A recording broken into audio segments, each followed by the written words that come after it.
कक्षा 12 में आज हम पढ़ाएंगे सहायक जनन प्रौद्योगिकी अर्थात असिस्टेड रिप्रोडक्टिव टेक्नोलॉजीज़। इसे शॉर्ट में ART भी कहा जाता है। आपने देखा होगा कि समाज में कई ऐसे लोग भी होते हैं जिनमें विवाह के कई वर्ष तक बच्चे उत्पन्न नहीं हो पाते हैं, अर्थात ऐसे दंपति बांझपन के कारण समाज के ताने सहते रहते हैं। लेकिन अब जैव तकनीकी के विकास से सभी प्रकार के बांझपन वाले दंपतियों को अपने संतान सुख की प्राप्ति का अनुभव संभव हो पाया है। इस तकनीकी के प्रयोग से पैदा हुए बच्चों को टेस्ट ट्यूब बेबी कहा जाता है।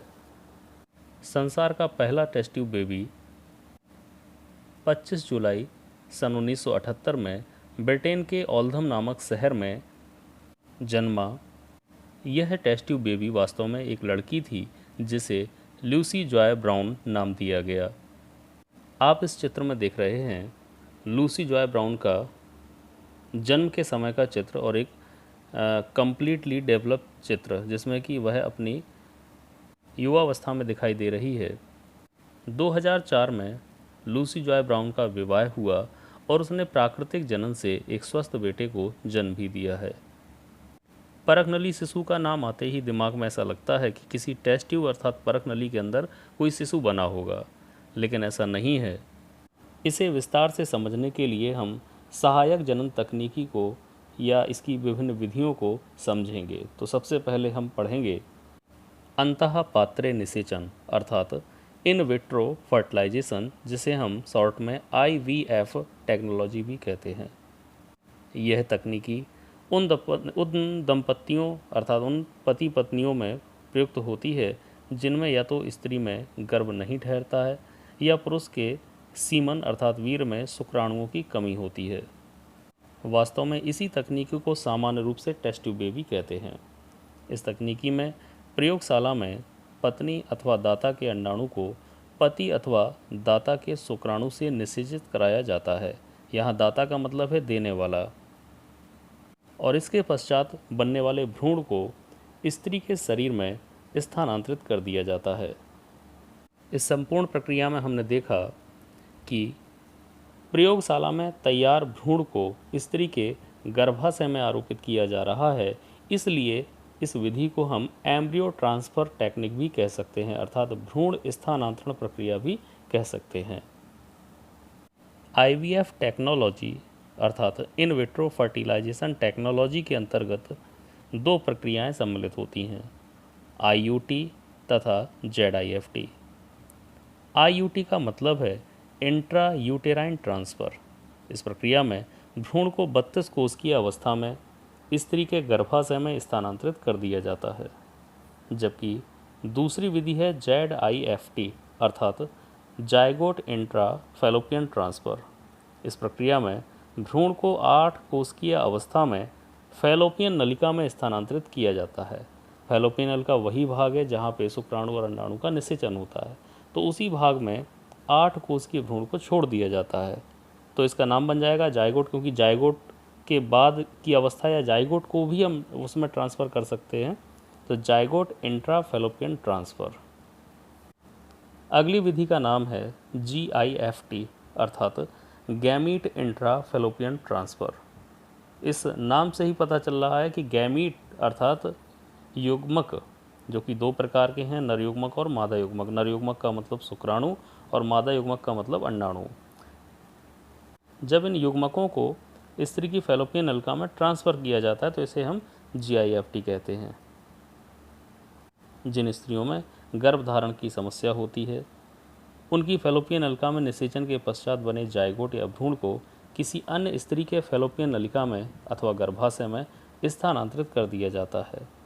इसके अलावा जिन स्त्रियों के अंडाशयों में अंडाणुओं का निर्माण नहीं होता है, लेकिन ऐसी स्त्रियों में निषेचन और भ्रूणीय डेवलपमेंट एम्ब्रियोनिक डेवलपमेंट के लिए उपयुक्त वातावरण होता है, तो ऐसी स्त्रियों में दाता स्त्री से यानी जो दे रही है अंडाणु को, उस स्त्री से अंडाणु लेकर शुक्राणुओं के साथ उसकी फैलोपियन नलिका में स्थानांतरित करा देते हैं। इस प्रकार के स्थानांतरण को गैमीट इंट्रा फैलोपियन ट्रांसफ़र कहते हैं। इस चित्र के माध्यम से इस प्रक्रिया को समझ सकते हैं। अब समझेंगे ICSI अर्थात इंट्रासाइटोप्लाज्मिक स्पर्म इंजेक्शन। इसमें शुक्राणु को सीधे ही अंडाणु के अंदर इंजेक्ट कर दिया जाता है। एक माइक्रो इंजेक्शन होता है जिसके माध्यम से शुक्राणु को सीधे ही अंडाणु के अंदर प्रवेश करा दिया जाता है, जैसा कि इस चित्र में दिखाया गया है। अब पढ़ेंगे आर्टिफिशियल इंसेमिनेशन टेक्निक अर्थात AIT। यदि पति इंसेमिनेशन में असमर्थ है, इंसेमिनेशन का मतलब है कि स्पर्म्स को या सीमन को, वीर्य को स्त्री के वजाइना के थ्रू बॉडी के अंदर पहुंचाना, यदि इस क्रिया में पति असमर्थ है या पति के सीमन में अर्थात वीर्य में शुक्राणुओं की संख्या कम है, तभी इस विधि का या इस तकनीकी का उपयोग किया जाता है। इस हेतु पति के सीमन को यानी वीर्य को एकत्रित कर लेते हैं और उसे स्त्री के वजाइना में कृत्रिम रूप से मशीनों के माध्यम से स्थानांतरित कर दिया जाता है। इसीलिए इस विधि को आर्टिफिशियल यानी कृत्रिम रूप से वीर्य सेचन आर्टिफिशियल इंसेमिनेशन टेक्निक कहा जाता है। अब समझेंगे एमनियोसेंटेसिस तकनीकी अर्थात ओल्व बेधन प्रक्रिया। जन्म से पूर्व गर्भ के रोग निदान का मतलब है यहाँ पे कि यदि शिशु में किसी भी प्रकार का आनुवंशिक दोष है या किसी भी प्रकार का दोष है तो उसके अध्ययन के लिए हम इस विधि का उपयोग कर सकते हैं। उसकी समस्या को हटाने के लिए इस विधि का उपयोग किया जा सकता है। तो जन्म से पूर्व जो भ्रूण है, जो गर्भ है, उसमें रोग निदान के लिए इस प्रक्रिया का उपयोग किया जाता है। गर्भ जो कि एम्ब्रियो एक लिक्विड में तैरता रहता है। इस लिक्विड को कहते हैं एमनियोटिक द्रव। गर्भाशय के अंदर एमनियोटिक झिल्ली में, एमनियोन झिल्ली में एमनियोटिक द्रव भरा रहता है, उसमें भ्रूण तैर रहा है। अब इंजेक्शन की सुई की सहायता से माता के गर्भाशय में इस द्रव का एक सैंपल ले लेते, थोड़ा सा लिक्विड भर लेते हैं और उसे बाहर निकाल लेते हैं। इस एमनियोटिक द्रव के साथ कुछ भ्रूणीय कोशिकाएं भी बाहर आ जाती हैं। कोशिकाओं में उपस्थित गुणसूत्रों का प्रयोगशाला में स्टडी किया जाता है और उनकी अपसामान्यताओं का अध्ययन करके हम भ्रूण में उत्पन्न होने वाली व्याधियों का या दोषों का पता लगा लेते हैं। किसी घातक या गंभीर अवस्था में हम गर्भ को गिरा भी सकते हैं। अब समझेंगे सरोगेट मदर। सरोगेट माँ के बारे में कई लोग जानते होंगे। आजकल ये फैशन के रूप में भी बन गया है। जो सेलिब्रिटीज़ होते हैं तो अपने शरीर को मेंटेन रखने के लिए विभिन्न महिलाएं अन्य दूसरी महिलाओं के गर्भाशय में अपने बच्चे को पालती हैं। इस प्रक्रिया को किराए की कोख के नाम से भी जाना जाता है। कई बार इस पर पूछा गया है। यदि कोई स्त्री गर्भधारण में समर्थ नहीं है तो इन विट्रो फर्टिलाइजेशन या एम्ब्रियो ट्रांसफ़र टेक्निक के माध्यम से किसी दूसरी स्त्री के गर्भाशय में अंडे को पहुंचा देती है, जहां भ्रूण का डेवलपमेंट पूरा होता है। ऐसी स्त्री जिसमें किसी दूसरी स्त्री का भ्रूण विकसित किया जा रहा है, उस स्त्री को हम सरोगेट मदर कहते हैं। इस प्रक्रिया को लोगों ने एक बिजनेस के रूप में शुरू कर दिया, इसलिए सरकार ने इस पर रोक लगा दी।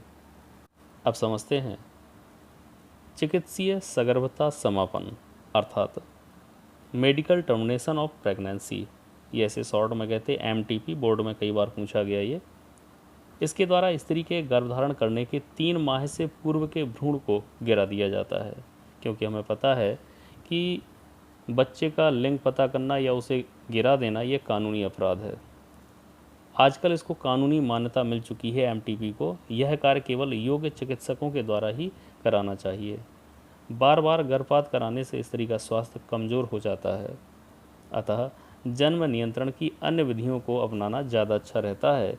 यह विधि तभी अपनाई जा सकती है जब माता या उस बच्चे को कोई विशेष समस्या हो, जिसमें कि दोनों में से किसी की जान जा रही हो या गर्भ आनुवांशिक रूप से अपसामान्य हो, तो MTP की मदद से उस 3 माह से पूर्व के भ्रूण को गिरा सकते हैं।